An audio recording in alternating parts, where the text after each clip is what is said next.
The European Union requested consultations with the United Kingdom under the dispute settlement mechanisms of the EU-UK Trade and Cooperation Agreement, or TCA, regarding the United Kingdom's decision to prohibit the fishing of sand eel, and they do that with the aim of reaching a mutually agreeable solution. Effective since March 26th, the closure of the sandeel fishery covers English waters within the North Sea and all Scottish waters. This measure significantly restricts access for EU vessels to this fishery. The EU questions the compatibility of the full and permanent closure of the fishery with the principles and obligations under the TCA. Under the TCA, the EU and UK have agreed to apply evidence-based, proportionate and non-discriminatory measures for the conservation of marine living resources. The EU remains committed to cooperate with the United Kingdom to achieve these aims, at least as long as possible.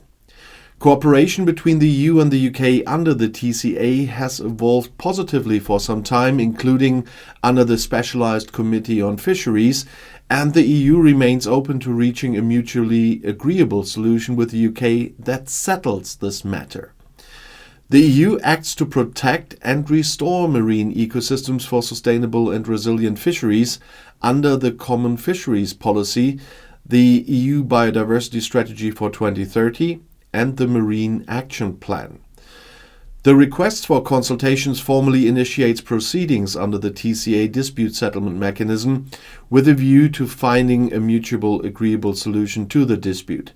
If consultations do not reach a satisfactory solution within 30 days, or a little bit more if agreed by both parties, the EU may request the establishment of an arbitration tribunal to adjudicate on the compatibility of the UK's measure with the TCA.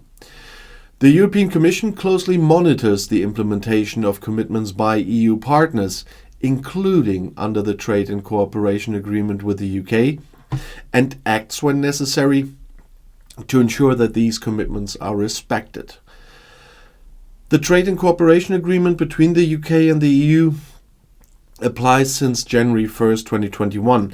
Under the fisheries heading of the TCA, the EU and the UK committed to cooperate in ensuring that fishing activities for shared stocks in their waters are environmentally sustainable and contribute to achieving economic and social benefits, with all adopted fisheries management measures to be proportionate but also non-discriminatory and based on the best available scientific advice.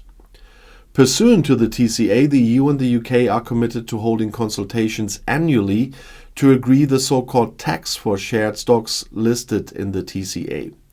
Sand eel is included in that annex as it is fished in EU waters as well as UK waters. The EU and the UK set fishing opportunities for sand eel based on independent scientific advice from the International Council for the Exploration of the Sea, or ICES.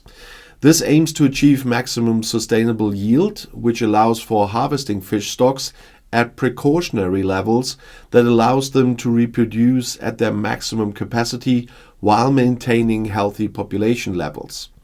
For species such as sand eel, ICES takes into direct account the consumption of sand eel by other predators such as seabirds and marine mammals directly in its advice, as quantitatively based predation is routinely included in the assessments.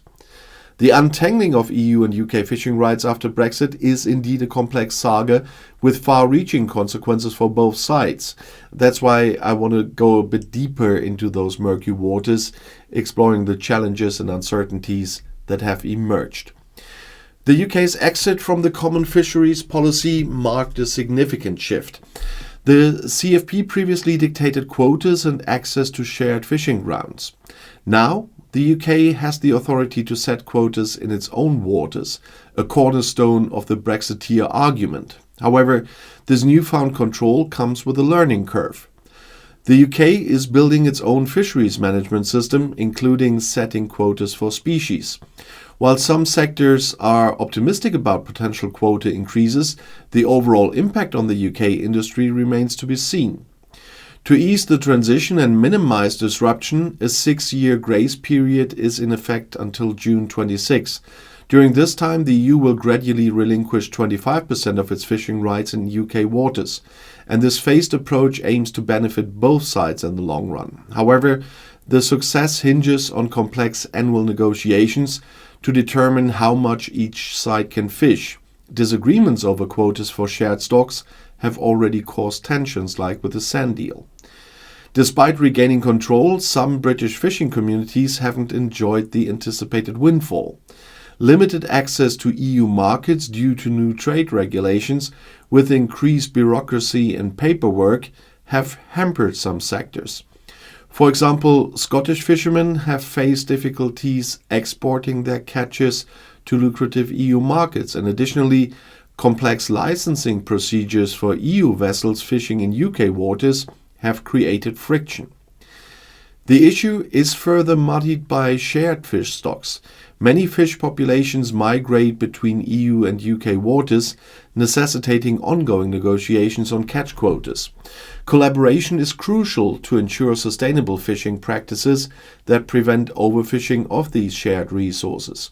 If either side prioritizes short-term gains over long-term sustainability, it could devastate the fish stocks and harm both economies in the long run.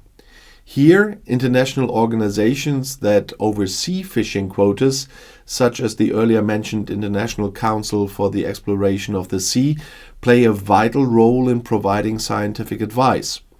A pivotal point will be the renegotiation on the fisheries agreement in 2026. The UK stance on quotas and access for EU vessels in its waters will be crucial. Whether the relationship becomes more cooperative or more combative will significantly impact future fishing rights and the economic well-being of fishing communities on both sides of the English Channel. The future management of these shared stocks will also determine the environmental health of the fish populations themselves.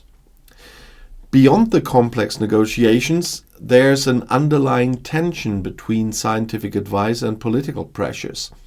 ICES provides science-based recommendations for sustainable fishing levels. However, political considerations often influence quotas set by the UK and the EU, which can lead to overfishing if short-term economic gains are prioritized over long-term environmental health. Striking a balance between these competing forces is essential to ensure the future viability of the fishing industry and the health of fish stocks. The EU-UK fishing dispute is just one piece of a larger puzzle, though. Global fishing practices are under increasing scrutiny due to overfishing and environmental concerns. The UK's exit from the EU adds another layer of complexity to international efforts to manage fish stocks and promote sustainable fishing practices. The outcome of the EU-UK negotiations will be closely watched by other coastal nations grappling with similar challenges.